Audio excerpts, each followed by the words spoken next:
so really. excited to talk to you today. And again, you look absolutely stunning.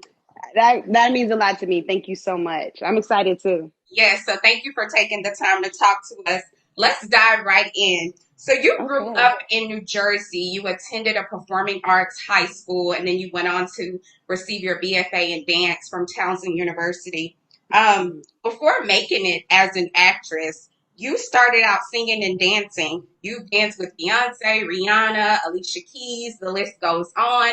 Michelle, take us back to that time in your career when you were just starting out and you were dancing and working with these incredible performers that all of us Yeah. admire. Take us back to that time. That time for me was talk about just true humble beginnings. I think that would be the perfect title of it. Just I don't know if you've experienced this, but when you're just in the beginning of really getting your foot in the door of something that you've been working so hard for so long, it's just that feeling of, validation, just feeling just so much as if, wow, all of this work, all of these 10,000 hours plus that I've put into this is absolutely paying off. And everything always happened in such a way where I just feel like I live a very serendipitous life. Mm-hmm. You know what I mean? Where I'm like, how it was coming together was like, okay. Because I Right. always know God had a particular promise, and I know what I feel in my heart that my career will continue to be. So nothing was ever like such a surprise where I felt like I didn't deserve to be there. Mm. But the timing of it and how it would come to pass and how it would lead from one thing to the next was what was always such something that I just always marveled at God at. Like, wow, God, like you really orchestrated it in this specific way. Like I knew this was the promise, but I didn't know this was like the way to it. Wow. And so just true humble beginnings that just super work hard, sweating every day, all day, gotta get to it, gotta do whatever you gotta do to get to it, get to the bag, to be at your absolute best. And man, yeah, it was just such an exciting time. Wow. So exciting. That's Yeah. so cool. Not everybody has that story of starting Yeah. out. You're now a successful actress, but starting out and doing that, working and dancing with those icons, Beyonce, Rihanna, all of those good people. Yeah. That's such a good, you have a good story, a good testimony. Thank Talk to you. us about how that time prepared you for where you are now and what would come after you left the world of, performing and dancing. Talk to us about how Abs- it prepared you. Absolutely. I mean, they say one step at a time is so that you can be prepared for the next step, right? And so I think one thing that I am so grateful for the most, for sure, is coming from the discipline of dance. Right. There's just a certain level of again discipline that you have to have in Mhm. that art form itself. So transitioning that to go deeper into myself as an actor was, I think, something that was a leg up for me, if you will. Right. I would say additionally, being so in my body and being so comfortable with my body was also, again, just a huge benefit for me in terms of just the freedom Right. in my artistry as an actor. And then I would also say working with such huge global artists, like we're talking about mega artists Right. in such close proximity. Obviously not as close as we are technically because we're virtual, but I'm saying as Right. close as I am to the screen Right. and to Right. here. Right. It prepared me for, my first movie was with Spike Lee. And so not only was it with Spike Lee, my significant other in it was Wesley Snipes and Angela Mm-hmm. Bassett was in it. And Yeah. so it prepared me to be amongst people of that caliber and not one shrink, Mm-hmm. but also to rise to the occasion and know that, hey, I have a piece in this as well. And as a professional background dancer, after a while, you start understanding, like, I'm a piece of this puzzle. I'm a piece of this entire experience. And so that absolutely benefited me in the world of acting as well, because everything, again, that's that serendipitous life that God has just placed on me. It's like, I feel like I've been so fortunate to work from legend to legend to legend to legend. And I don't think that that's by mistake, one. And two, I absolutely think that my career as a dancer, working with those game changing, trend setting, iconic artists, prepared me for who I am going to be and continue to be in my career. Right. You know, God willing, it leaves just as much of an imprint in my own way as they have. Does that make sense? So Yeah. I would say I thank God for being a dancer first. I thank God for that trajectory for sure. It has humbled me. It has prepared me. And it has continued to keep me excited and hungry, you know what I mean? And wanting to just be good, be well, be good at what I do, you know, and study and train and grow and evolve. So yeah, I'm so happy. I'm so grateful that that was my path.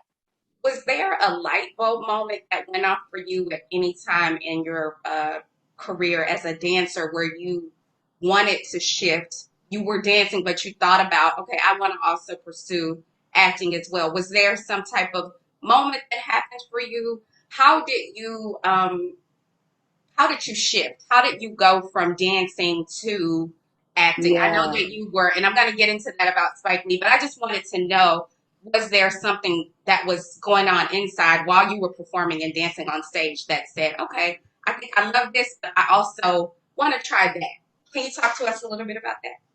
Absolutely. And that's such a great question. Thank you for asking it. I one I know this is gonna sound insane, but I always was like, I'm gonna be like the Black J Lo. Oh, I'm gonna dance, I'm gonna act, I'm gonna sing. So just know, like, it had always been in the plan. It's a okay. surprise to others, you know what I'm saying? Because people have known me in certain seasons in certain ways. So for them, they may be like, oh my gosh, I can't believe she's doing all these things. But ever since I was a little girl, that was very much Janet Jackson and J Lo, because I watched them as, okay, wow, they're such strong performers and such excellent actresses as well. So that was always, and Debbie Allen, of course. Like, Debbie Allen is like, yes, legendary. okay, legendary, okay? And that is the true epitome of a triple, quadruple threat in this Right. game, right? And so there's that. I just want to mention that, you know, first.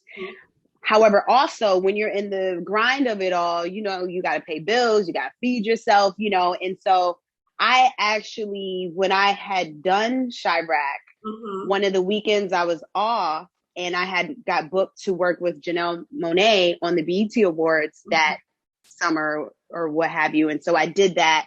And while I was doing that, it was a light bulb moment of, okay, we might be getting towards the end of this season. Okay. You know what I mean? Like, you just left set and God is showing you that, hey, like, I got you in a lead supporting role in this film, and you're going to be behind Janelle Monáe, which is incredible because she's life, right? She's life, literally life. However, that light bulb, that question that you asked me, it did start clicking in that, like, this might be the time where you're going to have to really choose and make a decision where you're going to really put more of your energy into. And so it went off, but it ain't fully like turn on there. So then the full turn on was at the NAACP Awards. The opening act was like a spoof off of Straight Outta Compton. So it was like Anthony Anderson, a whole bunch of other like comedians. This was all in 2015. Yeah. And I had just left like a callback for a super huge pilot that I was up for. And, you know, I had to go back to the stage and go through our run through. And I really just sat on my phone because my heart was, I want to be the lead in this pilot. You know what I mean? So it was just kind of like, and I'm like hitting the 90 step on a spoof, which is cool, but I want to be nominated for NAACP Award one day. I want to be presenting at the NAACP Awards one day. This may be it. And that was my last professional dance job. And I ended up booking that pilot too, by the way. which was super cool. And it didn't end up going, but that was like my first taste of like, okay. And yeah, since then, once 2016 started or continued rather, I was just like, okay, like let's dive into this and let's trust this. And you know your feet will always be able to catch a 5, 6, 7, 8. Always. You know what I mean? Always. Okay. And I still will take class. And now I can take class not from a place of I hope this choreographer sees me so they can book me on whatever job. Now it's from a place of like I'm just continuing to just oil this machine, you know, and keep myself going. So those were like the mini light bulb and then the full light bulb. So that took like almost a year, right, to really trust it. Wow. You know. Ooh. We got there. Oh, I wish we had more time. That is did you struggle with that decision at all? Were you know, when you said you had to choose, I've been there where you have to decide where you're going to put your energies. What are you going to focus on? Was that hard for you to decide that you have to get a second and third opinion from family, friends? Yeah, it was challenging because there's still certain things as a dancer. I never did a world tour. You know, and I felt like I was doing. I know, right? I mean, granted, I had been places in the world with artists, but I had never got the opportunity to do like a full-on world tour, and I just, you know, that was my big thing. You know, I love these spot dates and like this performance and this live performance, but I really wanted to like experience being on the tour bus and like all of that to that capacity.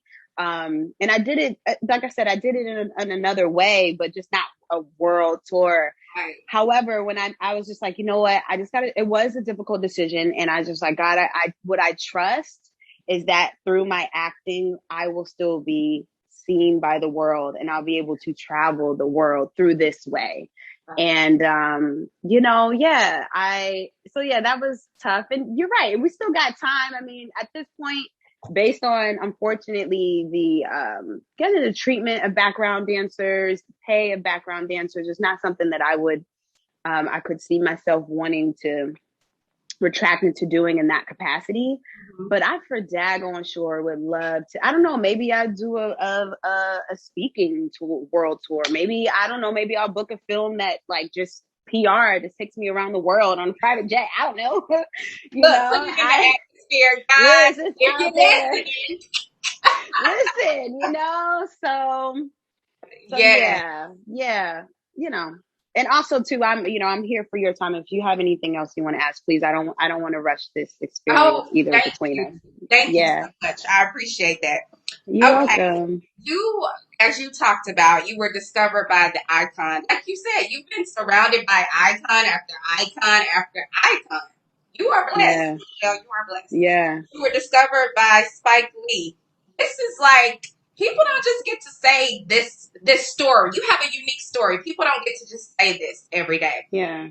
Talk to us about this and how you ended up landing the audition and then the role in Chirac. Because, honey. Yeah, you know, I have to shout out, and I want to start doing a better job of doing this too. So this is a unique opportunity to do this.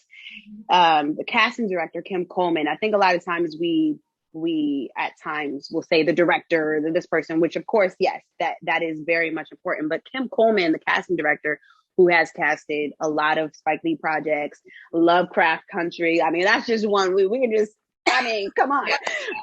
However, I had been going into her office for quite some time, and I think she just really could see. I'd never had this conversation with her, but I think she objectively just respected me as an actor. And so I had just been coming in for her consistently. And so what I did book even before Chirac, this was like the summer of Spike Lee, I booked NBA 2K16. Yes. Which was the first time 2K had like a film component to their video game, and Spike Lee was the director. So I went through that process. And that was very much, once we got to, I didn't know who it was for. We didn't know who the director was. It was just like, it's this secret project. At the time, it was non-union. So it was like, okay, I'm just going, I'm trying to get my feet wet. Right. And, and whatever I am doing, I just finished more so doing like YouTube shows. And so by the grace of God, Spike Lee saw fit that I was good for Cece. And so we spent that time doing that. And then immediately after that, Chirac came, but I still had to audition. Like, Spike Lee is very much still like, you have to audition for this, unless I think you're probably Denzel or Angela or whatever. But so I still had to go in and audition for it. And so immediately we went to Chicago. And so it was like from February 2015 to August 2015, I was just in like a Spike Lee camp.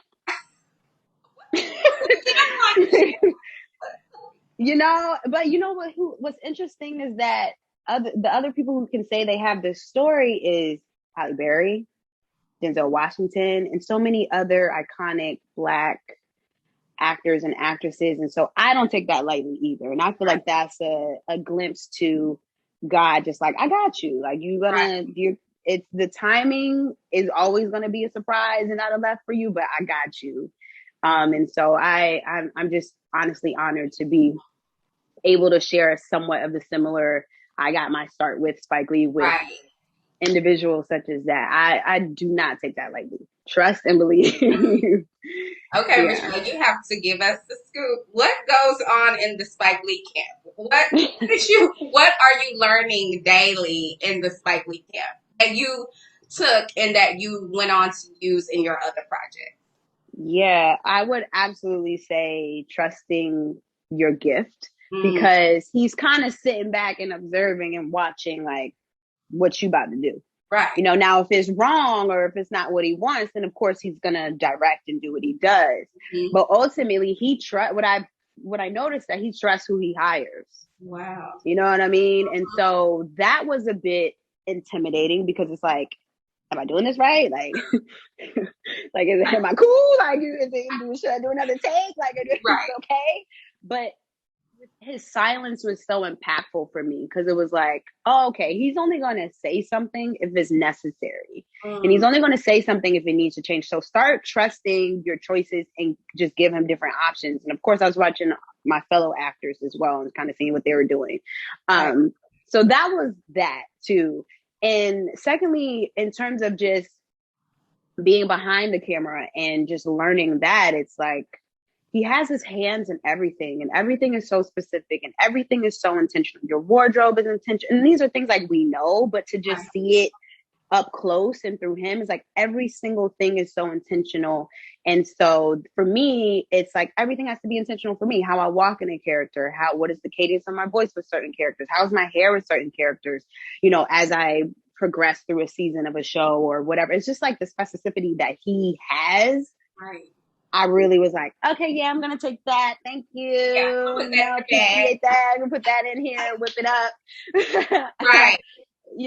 And that really just trusting the gift, which was, it was tough and intimidating. And I think one thing I will say is that I was kind of like chipping at his tough armor a little bit, because I'd be like, what's up, Spike? Like, what's going on? And you could tell he usually keeps this, like, I don't want to call it a facade, but maybe it's just a way of protecting himself of, it's going to be quiet. I got things to do. I ain't out here to kiki. You know what I mean? But I just be like, what's up? What's going on? Oh, yeah, what, you not speaking? Like, what's going on? You good? Like, how your heart? He would just like smile and be like, I'm like, in my mind, I'm like, who do you think you are? You just rolling up beside me like he does. Right. Like, girl, like, chill out. I love that. I love that you weren't scared to do that. I'm sure he was like, because people probably are like, okay, I'm not going to say that. I'm going to just keep it like this. Yeah. I love that you did that. I love that. And then maybe it was the dancer, experiences that I had. Like, dog, I done been around such, and they've been cool. So I'm trusting you gonna be cool. Right. So go on and loosen up. Take some of that armor off. It's all good. Come on. Yes. Yeah. I love it. You definitely learned to trust your gifts, Michelle, because you went on to kick butt in the TV version of Lethal Weapon, which I absolutely loved you in. You flawlessly played Detective Sonia Bailey. You were only supposed to do a handful of episodes, is that right? And then you were up to recurring. Talk to us about that whole process, how you got the job, because girl, like you, like yeah, I watched it for you. Like I loved seeing you on the show. Talk to us about Lethal Weapon and how you came to be a part of it. Absolutely. Thank you for that. I really do appreciate that. I actually had just finished, like it was winding down to the time of the pilot that I told you I was one of the leads in, and it was just looking like it wasn't going to go. And they're like, oh, there's this like guest star role in Lethal Weapon. And I'm like, okay. Lethal Weapon came out when I don't even know if I was born yet. So it's not like I grew up like, oh, I've been watching Lethal Weapon my whole life. I was like, all right, whatever. And I really just went on a whim. I went in like my baggy jeans and my Timbs and was just like, okay. And then I went into the audition room and everybody was like suited and booted in a detective outfit. And I was like, oh, maybe I got a little too comfortable. This ain't really it. But how I read it was like, oh, she a cool LA girl. Like, whatever. And so I went in and I left and I didn't think of it because again, my heart was still attached to the pilot and I was just hoping that it was still going to go. And then I was going on about my day. I was at the grocery store and my manager was like, hey, they want you to go to Warner Brothers right now. And I'm like, wait, what? Go to Warner Brothers right now? I'm like, yeah, they loved you in the audition. You're going to a callback right now. I'm like, wow. So I go in and I'm in front of, unbeknownst to me, like now looking back at it, I'm like, oh, I was in front of all the producers and writers and whatever. Right. And so auditioned again and they were like, so what's your story? Like, where are you from? Like, I'm like, who are you? Like, where'd you come from? Right. So, just shared that. And then a week had passed. At this point, the pilot wasn't going. I had actually auditioned for Glow. Wow. I had just finished auditioning for Glow for the role that the Black girl role. Yeah. And I left that audition and my manager was like, hey, so they want you to come to Warner Brothers right now, but can you like get yourself together? Can you like kind of pull it in? And I was like, okay. And I was in Hollywood and I went to the mall there, went to Forever 21, got me a button up. I had to go to the Sephora to like put some makeup on. I was doing Glow. So that's like no makeup and no nothing. So I had to like just do all these things, get to Warner Brothers. And that was now in front of some of the producers at the network. Wow. And so did that read. And then they were like, yeah, all right, you're booked. And then, it was going to just be a reoccurring.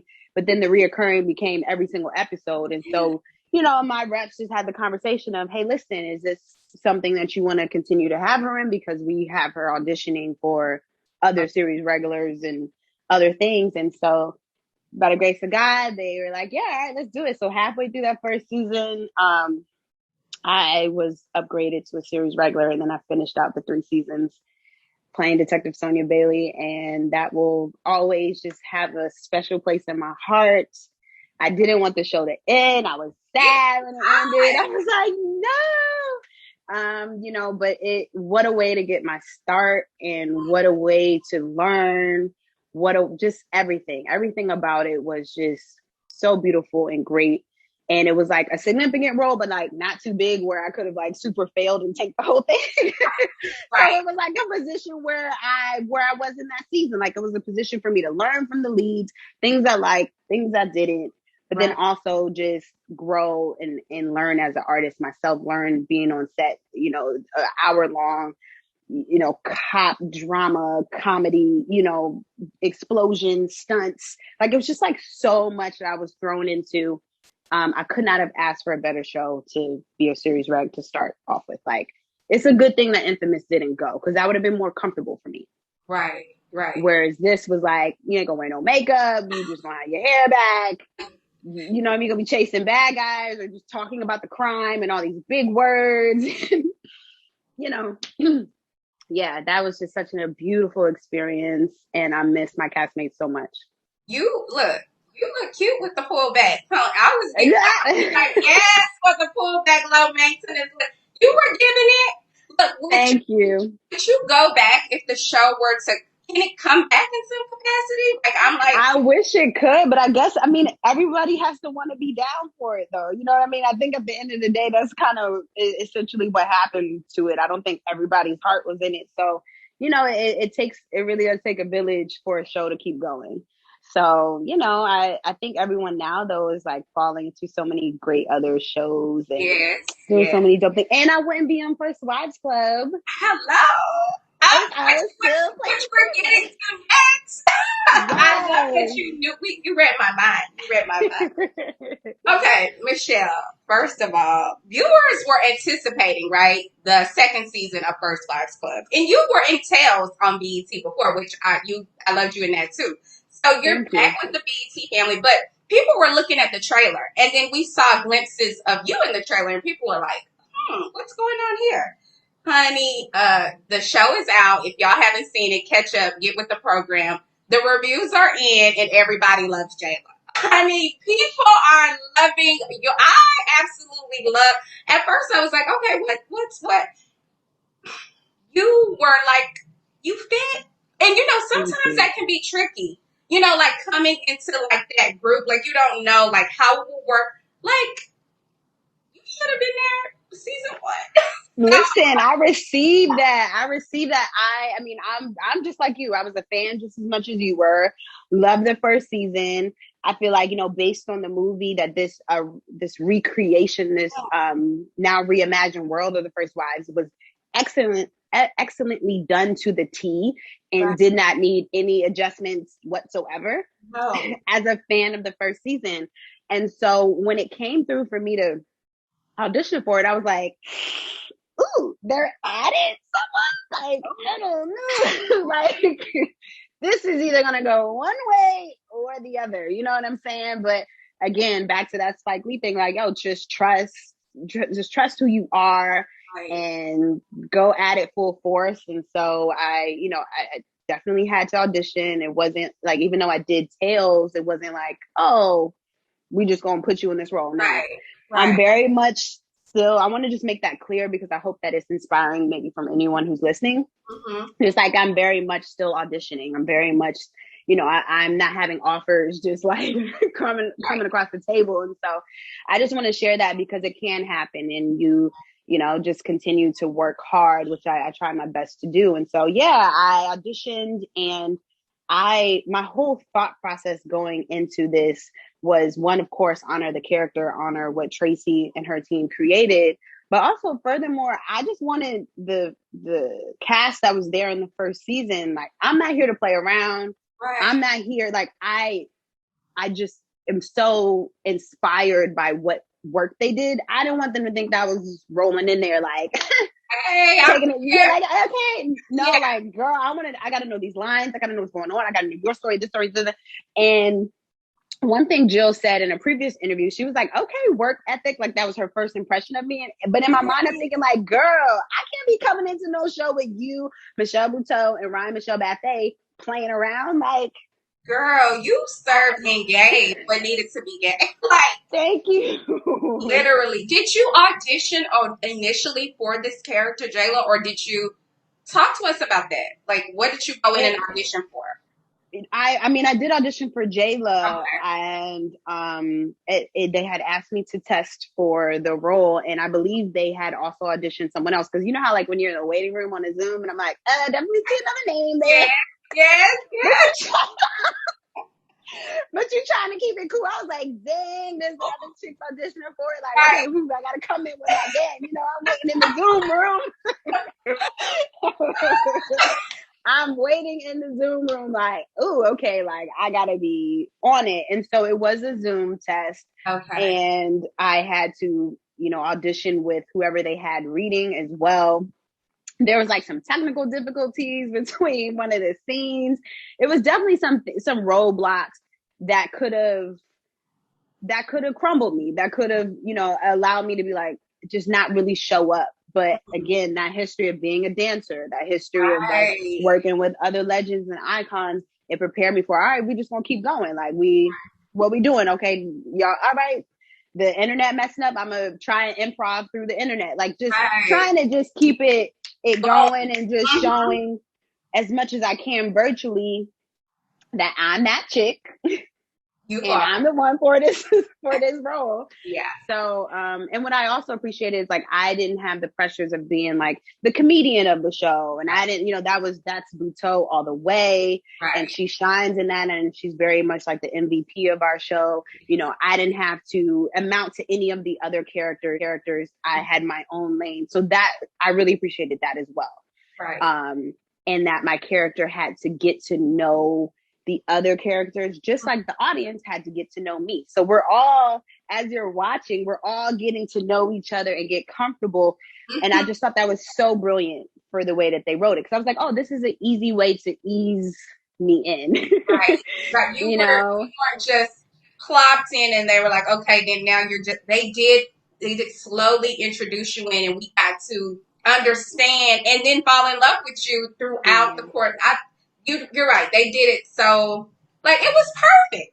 It's seamless. They definitely did it seamlessly. And I was I just felt like they really honored me, Michelle as the actor coming into this new coming into this cast, and then also the character as well. So now it's like she can fly on her own, and God willing, we get another season, we can just keep it going, keep it going. Yeah, oh girl, fingers are crossed and prayers are up. Yeah, Talk come to on. the viewers about your character, Jayla Wright. For those who have not watched, I don't know what y'all are. What are you doing? What are you waiting for? Get with the program. Get into it. Tell the viewers who are watching this about your character and what they can expect when they watch. Wow. I would say what I love the most, and I've mentioned this before, I would say as a millennial woman, I'm 33, and at this age in a lot of, professional careers, you're really coming into a certain height in your career. So that's one thing for sure that you can identify with versus the first season. They didn't really have like a millennial character with a huge story arc. I think just the stepdaughter. But outside of that, so this is like a millennial woman in real time. So how she shows up still professional, different ways that she can wear her natural, beautiful hair and still be professional, still be bossy. However, she can still have a good time with her girlfriends. And I think that we've mastered as millennials personally, like how to be professional, but also still have our like classy, ratchet, turn up, get it popping energy as well. So that's what I love about her, the code switching, like in the courtroom, in the mediation, don't play with me. But when we out here in these streets, let's have a good time. And you're still, making decisions that like, I mean, the early 30s are just like the 20s plus. It's like 20s plus 5, for real. Yeah. So, we're still making decisions that may not be necessarily always the smartest thing, but just roll with your girl. And so definitely that to expect as well. And I would say those are the things, just how she aesthetically shows up to work in the workplace, what that can look like now. I hope fellow professional Black women can take a look at Jayla and be like, oh, I can wear my hair like that. And that still keeps me in my vibe, but still comes off, professional. She can wear her hair out and curled or whatever and have a nice 2-piece, 3-piece suit on and still give what needs to be given. And so that's something that was super important to me. And then just the code switching. The code switch was definitely in play. Jayla gave me some hairstyle inspo because I was like, okay, I'm gonna do that ponytail for my birthday.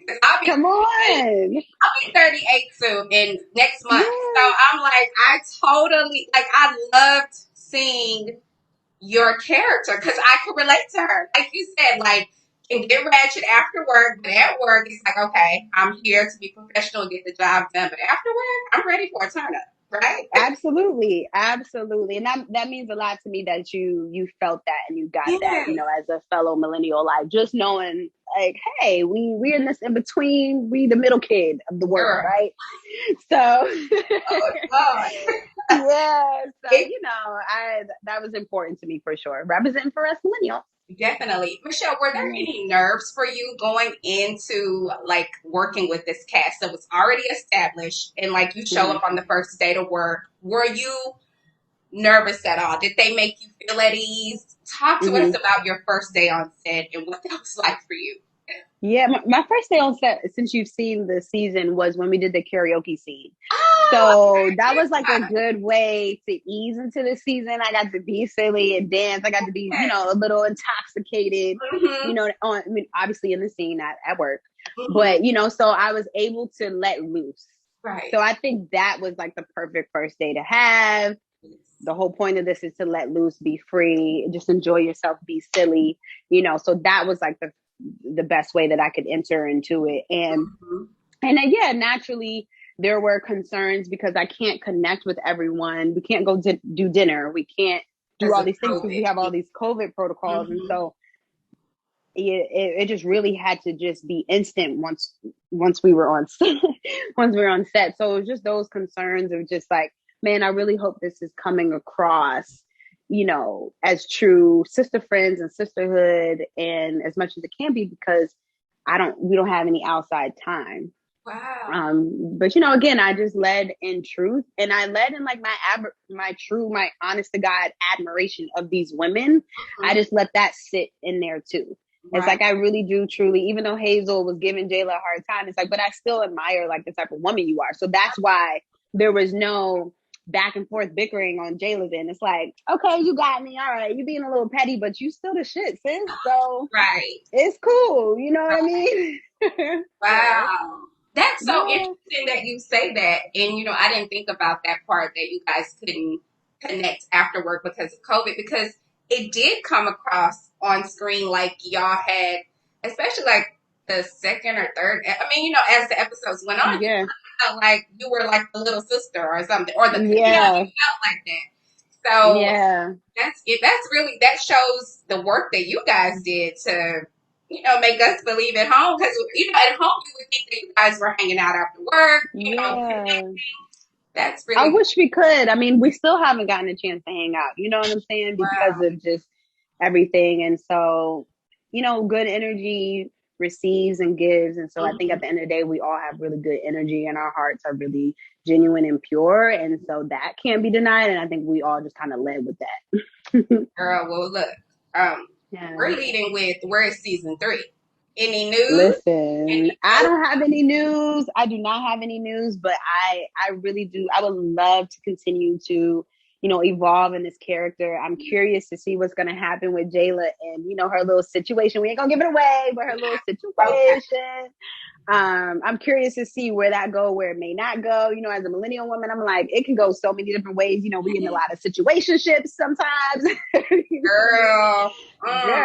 Yeah. So I'm curious as to what that'll be. And then as a fan of the show, I'm always curious as like what's going to happen with Hazel, Bree, and Gary, especially Ari and David. It's like, okay, so is David going to move to LA? Like, do we have to do do all of us have to move to LA to be with her? Like, what are we doing? To have it in LA too. Now that would be, I would love to see that. I'm here. Yeah. Maybe I come to the office in LA. Like, I don't know. But what I do know is that Tracy and her team are brilliant. And God willing, we get another season, I know it's going to be just as fire. And I really would love to be a part of it.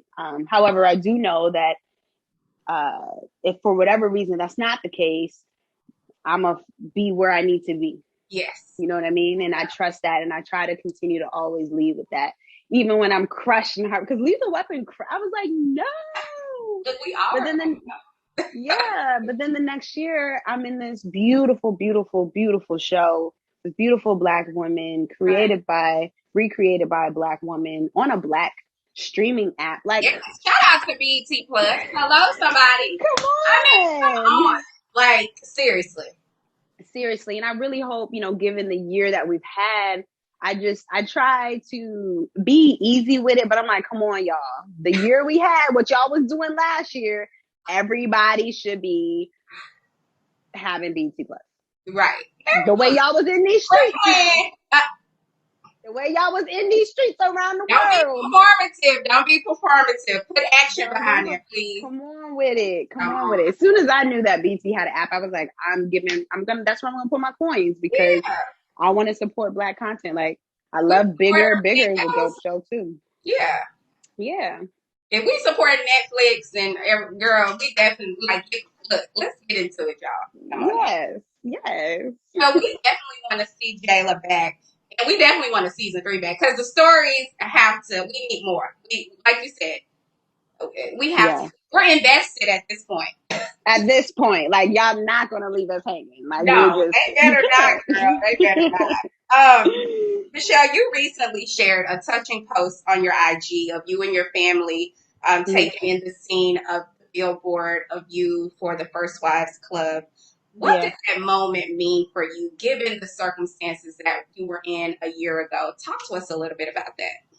Yeah, absolutely. You know, I just felt, again, I knew that I would find myself in certain, you know, heights in this career because I just feel like God was like, I got you. Like the things that you want, the desires of your heart, I'm going to give you again, but I'm going to give you in my time and my way. It's going to come packaged in the way I want it to come packaged for you. So you understand your assignment Right. in each space you're in. But I never would have imagined that I would be there with my first child. You know what I mean?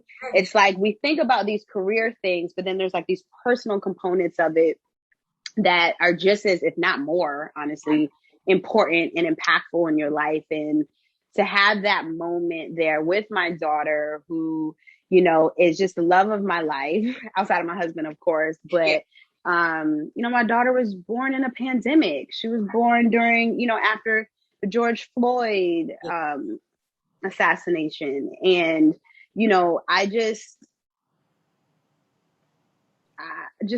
honored, just truly honored. And the fact that we were both healthy, you know, I had to go into the hospital with my pregnancy, I had to be in the hospital for a little while. And it was just not going the natural water birth way that I anticipated. But shout out to all the nurses and doctors. Like, y'all got us here. We good. We healthy. Thank God. Shout out to y'all. But of course, in the moment, it just seems so heavy. Right. And it just seems like, where is this going, God? Right. And so for it to be like, just sit back, focus on your family, get you well, get your baby well, and then I'm gonna bless you with a project. And then not only am I going to bless you with a project, I'm going to bless you with a project that's going to inspire so many Black women, so many Black mothers, so many Black wives. And it's just like, now I'm here with my daughter. Like, God, you literally owe me nothing. We know this, but it's like, I'm just here to be a vessel. And so I just so honored. So honored. She ain't go Noir. That's my baby's name, Noir. She ain't gonna remember nothing. You know what I mean? She just like, okay, where's my snack? But I hope to, when she gets older, whatever it is that she wants to be in this world, I hope that these little glimpses and the type of life that I hope to provide her with, that she knows that she can, regardless of what may be happening in the moment. Things can always change. Right. And things are, you know, there's always something to get out of everything, even your darkest moments. So, you know, all of that to say, it was all worth it, man. To be here, if that's what the road was to be here, then I take it.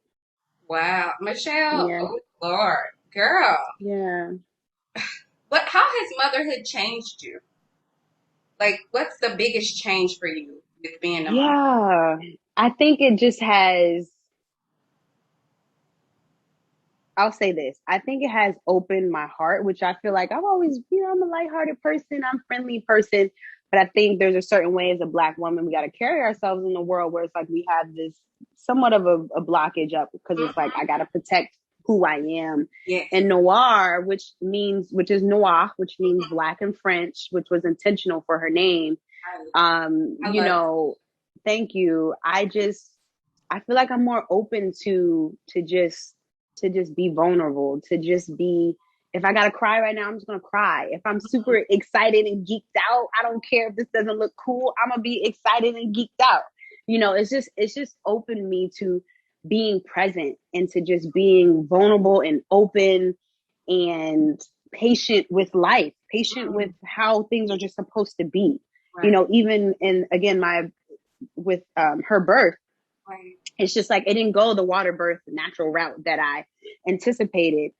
And that's okay. Yeah. And that's still beautiful. And you know what I mean? Even the things that at the time, again, felt so heavy, that's okay. And so it just allowed me to just give myself so much more grace and openness to the moment, to what's supposed to be happening. Right. My husband and I just had a conversation. I was like, dang, I feel like I want to, because he's working right now on the show. Mm-hmm. Shout out to my baby. Yeah, Hey, shout out to hubby, he's also an actor too. Shout out Yeah, to he's y'all for making incredible. that Yeah. happen. And he's like writing and stuff. And I was like, I ain't gonna hold you. I'm kind of having a little FOMO. Like, I wish I could be writing. And, right now we're not together because he's working on his show. And so, but he was just like, remember, we just got to trust what season you're in. And I'm like, that's so true. Like, my season is me and my baby girl right now. And, doing things such as this, and Yes. connecting with you and just being present in the moment of where I am. So definitely has just opened my heart,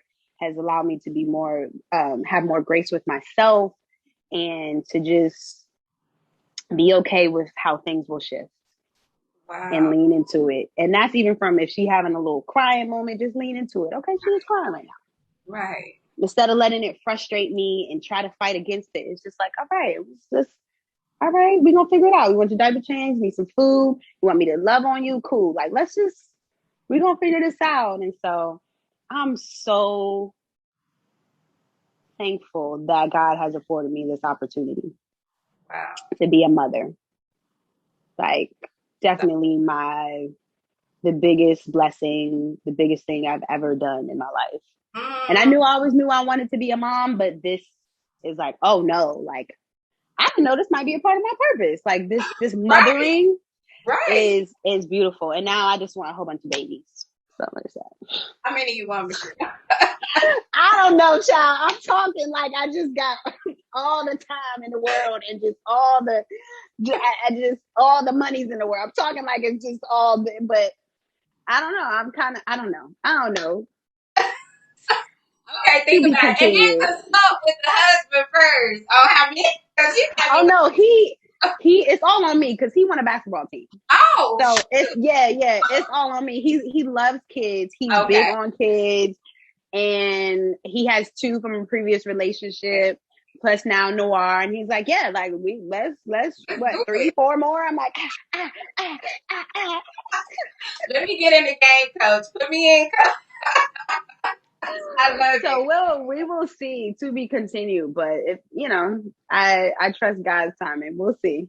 Definitely. Before I let you go, I want you to share advice with our viewers on, shoot, I'm going to ask about acting, but it really could be about life because what Yeah. 2 things that I've taken away from this interview so far, and this interview has really touched me, and I'm going to leave, and I'm already in my mind thinking of so many things that you said that touched me. But you said to trust your gift at the beginning. And then you just also stated that your husband told you to trust your season.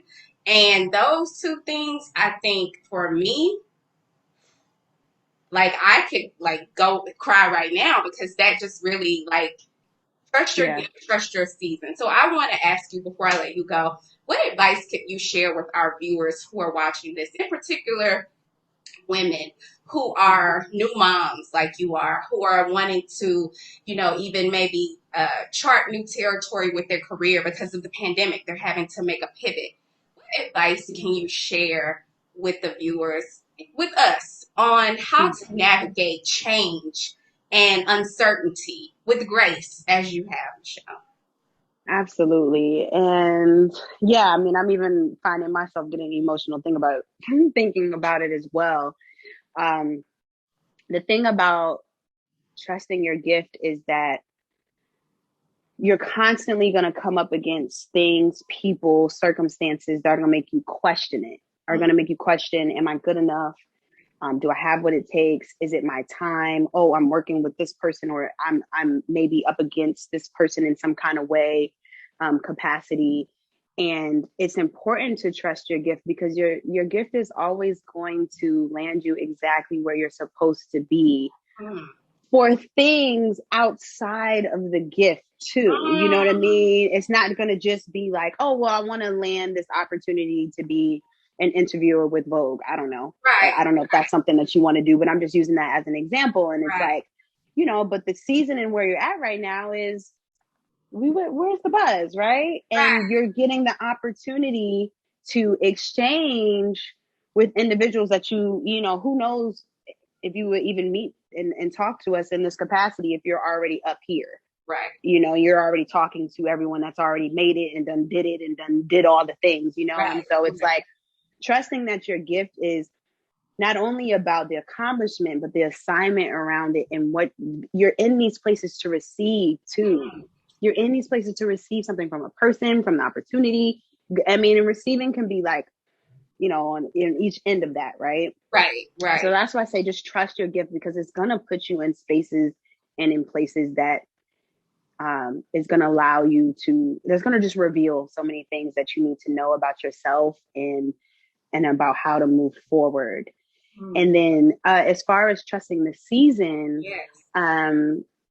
because I think a lot of times we can be hard on ourselves because we're so ambitious and we have all these different goals. And when we're not obtaining those goals, we can really chip on our own armor and be like, dang, I'm not writing that script the way I know I need to be. And I know I need to, you know, whatever. However, if your season, I'm speaking for myself, if your season right now is adjusting to being a new mom, it's okay. Your gift is still going to lead you there. It's okay if in this season, in this amount of time, is about what are you getting? What am I getting and receiving from my daughter? And then how is that going to amplify my gift? And it's going to. There's no way it's not going to. So to the new mommies out there, trust the season that you're in. Lean into those sometimes challenging moments instead of trying to go against it. Lean into it a little bit, you know, listen a little bit longer, be open a little bit more. In terms of those of you who are trying to shift your career in this pandemic, you know what I mean? Take a second and lean towards like, okay, which way is this naturally going? Let me kind of lean towards it and see what it is. And trust your gift in it all. It's going, your gift is your anchor. You know what I mean? It's kind of like our trunk here. This is the anchor to our body, right? It allows us all these things to move around us. And so that gift of yours is your anchor. And so it's going to take you and amplify you wherever you are. And you know, these seasons, they can really challenge us. But you're exactly where you're supposed to be for the reason you're supposed to be there. And it's your job to find out why. What am I supposed to get for this season that I'm in? What am I supposed to receive from this season that I'm in right now? And try your best not to miss that. Even in the most popping season. For me, I'm like looking at this billboard and I'm like, oh my gosh. But I'm like, okay, God, but what you want me to receive from this? What do you want me to do in this moment? Am I going to just post a flicky, you know, IG post? No, tell the real. Tell the real. Show what this really is for you. Be geeked out about it, but also be like, wow, a lot was happening before this to get to this moment, you know. How are you going to use your platform now that more people may have eyes on you? You know, those are the questions to keep asking yourself. And just know that you got a sister girl like me lifting you up. I pray for the world a lot. I really do. So, yeah. Michelle, you deep, boo. Now, wait a minute. Girl, I be crying on here. I think this is the second time you had me a little. Look, Michelle, you deserve all your things. Like literally, you have a heart of gold, and you're. Where is the buzz you said was mine?